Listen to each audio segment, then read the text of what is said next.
Everyone, তো 21st July ছিল হচ্ছে ভাইয়া আর বৌদির অ্যানিভার্সারি।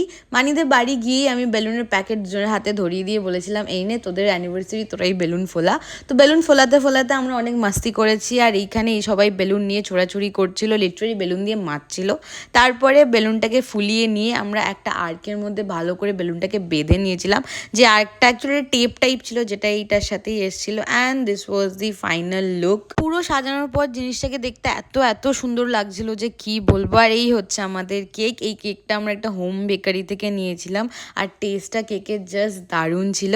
ডিজাইনটা আমি চুজ করেছিলাম। জাস্ট লাইক লাস্ট ইয়ার, এই বছরও আমরা ওদের অ্যানিভার্সারিটা ছোট করেই সেলিব্রেট করেছি, বাট খুব খুব এনজয় করেছি। বাট এবছর শুধু একটাই দুঃখ রয়ে গেল, কি দিদি আর জিজু থাকতে পারলো না, কারণ জিজুর একটু কাজ পড়ে গেছিলো। তারপর কেক টেক খেয়ে নিয়েছি, আর এই যে আমার বৌদি পুরো হাত লাল করে নিয়েছে কেকে। আজকে ভিডিওটা এই অবধি, টাটা।